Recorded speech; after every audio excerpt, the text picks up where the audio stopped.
இந்த வீடியோல வந்து சாலிட் பிரின்சிபல்ஸ் பத்தி தான் பார்க்க போறோம். SOLID solid. ஓகே. சிம்பிளா சொல்ல போனா நம்ம வந்து ரெகுலரா வந்து ஊப்ஸ் கான்செப்ட் வந்து நம்மளோட ப்ராஜெக்ட்ல எல்லா இடத்துலயும் நம்ம கோட்ல வந்து இம்ப்ளிமெண்ட் பண்ணி தான் யூஸ் பண்ணுவோம். கரெக்டா? இப்போ நம்ம இம்ப்ளிமெண்ட் பண்றோம் அப்படின்னா ஊப்ஸ் கான்செப்டை வந்து நம்ம இம்ப்ளிமெண்ட் பண்றோம் அப்படின்னா நம்ம கரெக்டாக தான் பண்றோமா இல்லை வந்து கரெக்டான வே எது அப்படின்னு தெரிஞ்சுக்கிறதுக்கு தான் நம்ம இந்த சாலிட் பிரின்சிபல்ஸை நம்ம லேர்ன் பண்றோம். ஓகேங்களா? இந்த சாலிட் பிரின்சிபல்ல பார்த்தீங்கன்னா 5 டைப்ஸ் இருக்கு. ஓகே. ஓகே, அதுதான் வந்து நம்ம SOLID சாலிட்னு நம்ம சொல்றோம்.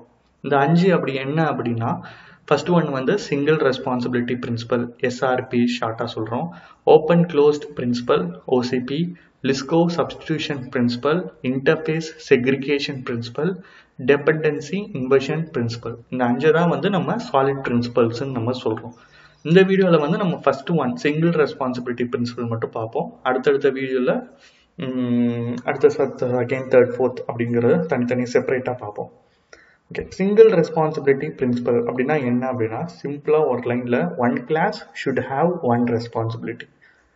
ஓகே, இதுக்கு நம்ம எக்ஸாம்பிளோடயே பார்ப்போம். One class should have one responsibility அப்படின்னா ஒரு கிளாஸில் ஒரு டைப் ஆஃப் ரெஸ்பான்ஸ் தான் இருக்கணும் அப்படிங்கிறது தான் வந்துட்டு இதில் டிஃபைன் பண்ணுறாங்க. ஒரு கிளாஸில் ஒரு ரெஸ்பான்சிபிலிட்டி தான் இருக்கணும் அப்படிங்கிறது. சரி, என்ன மாதிரி எக்ஸாம்பிள் அப்படின்னா, ஃபர்ஸ்ட் நம்ம வந்துட்டு நம்ம கோடு வந்து எப்படி இருக்கக்கூடாது அப்படிங்கிறதுக்கான எக்ஸாம்பிள். இப்போ ஒரு கிளாஸ் இருக்கு, கிளாஸ் நேம் வந்து ரிப்போர்ட். இப்போ அந்த ரிப்போர்ட், நார்மல் ரிப்போர்ட் இருக்கு பார்த்தீங்களா, ரிப்போர்ட் நிறைய டைப்ஸ் ஆஃப் ரிப்போர்ட்ஸ் நம்ம அப்ளிகேஷனில் வந்து கிரியேட் பண்ணுவோம். கரெக்டாக? அந்த மாதிரி ஒரு கிளாஸ் இருக்குது. இப்போ அந்த கிளாஸ்க்குள்ளே 2 மெத்தட்ஸ் டிஃபைன் பண்ணியிருக்காங்க. ஒன்று வந்து ஜென்ரேட் ரிப்போர்ட்டு, இன்னொன்று வந்து சேவ் டு ஃபைலு. ஃபஸ்ட்டு வந்துட்டு நம்ம என்ன பண்ணுறோம், இப்போ நம்ம ஒரு எக்ஸ்போர்ட் டு எக்ஸல்னு சொல்லிட்டு நம்ம ரிப்போர்ட்டை வந்து நம்ம ஜென்ரேட் பண்ணுவோம். கரெக்டாக? அந்த ஒரு பட்டனை கிளிக் பண்ணால் என்ன நடக்குமோ அதுதான் வந்து ஜென்ரேட் ரிப்போர்ட். அதுக்கு அடுத்தது வந்து அந்த ஃபைலை வந்து சேவ் பண்ணுறதுக்கு ஒரு கோட் தனியாக எழுதுவோம், அது வந்து சேவ் டு ஃபைல். இங்கே 2 மெத்தட்ஸ் இருக்குது. இந்த 2 மெத்தடையும் நம்ம எங்கே இம்ப்ளிமெண்ட் பண்ணியிருக்கோம், ஒரே கிளாஸ்க்குள்ளே, ரிப்போர்ட்டுங்கிற கிளாஸ்க்குள்ளே இம்ப்ளிமெண்ட் பண்ணியிருக்கோம். இது வந்து பேட். ஓகே, இது வந்து தப்பு. ஓகே, இது வந்து என்னது, இந்த மாதிரி மெத்தட் நம்ம யூஸ் பண்ணக்கூடாது. அதுக்கு தான் வந்து சிங்கிள் ரெஸ்பான்சிபிலிட்டி பிரின்சிபல்ங்கிறத நம்ம இங்கே இம்ப்ளிமெண்ட் பண்ணணும். இப்படி நம்ம இம்ப்ளிமெண்ட் பண்ணுறதுனால என்ன நேம்னு சொல்கிறாங்கன்னா, இது வந்து மிக்சிங் ரெஸ்பான்சிபிலிட்டின்னு சொல்கிறோம். ஓகே, எல்லாத்தையும் கலந்து அப்படியே ஒரே இதாக போடுற மாதிரி. ஓகே, நம்ம வந்து இப்போ ஃபியூச்சரில் வந்து நம்ம இதோட பிரின்சிபல்ஸ் இதை கொண்டு வரது முக்கியமான இதுவே வந்துட்டு நாளைக்கு வந்து நிறைய கோட்ஸ் நம்ம ஜென்ரேட் பண்ணும் போது நம்ம மெயின்டைன் பண்ணுறது வந்து ரொம்ப கஷ்டமாக இருக்கும். நம்ம வந்து இந்த பிரின்சிபலை யூஸ் பண்ணாமல் ஒர்க் பண்ணோம் அப்படின்னா ரொம்ப கசகசன்னு இருக்கும். நம்ம கோடை பார்த்தாலே வந்து அடுத்த டெவலப்பர்ஸ்லாம் என்ன சொல்லுவாங்க, ரொம்ப நல்லா இல்லைடா, ஒரு ஸ்ட்ரக்சரே இல்லை இந்த கோடில், நம்ம வந்து ரீஒர்க் தான் பண்ணணும் போல இருக்கு அப்படிங்கிறது தான்.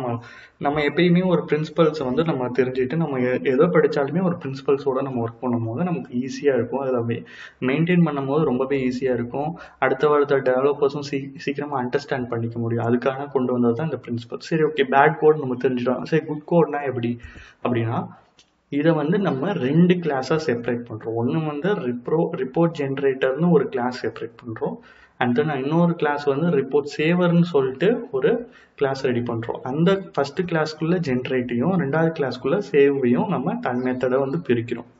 இப்படி தான் வந்துட்டு நம்ம கோடை யூஸ் பண்ணணும். ஓகே, இந்த பிரின்சிபலை தெரிஞ்சுக்கிறதுக்கு தான் என்னது சிங்கிள் ரெஸ்பான்சிபிலிட்டி பிரின்சிபல், SRP அப்படின்னு சொல்கிறாங்க. Okay, one class should have one responsibility. இது வந்து எங்கன்னா நம்ம இம்ப்ளிமெண்ட் பண்ணுறதுல வந்துட்டு ஒரு 10% 20% சொன்னாலும் ஒரு இன்டர்வியூ கொஸ்டினா இது ரொம்பவே இம்பார்ட்டன்ட். ஒரு ஊப்ஸ் வந்து நீங்கள் நல்லா ஸ்ட்ராங்காக நீங்கள் போகிறீங்க, ஒரு ஃப்ரெஷர் போகிறீங்கன்னா கண்டிப்பாக இந்த பிரின்சிபல்ஸையும் நீங்கள் தெரிஞ்சுட்டு போனால் தான் உங்களுக்கு ரொம்பவே யூஸ்ஃபுல்லாக இருக்கும்.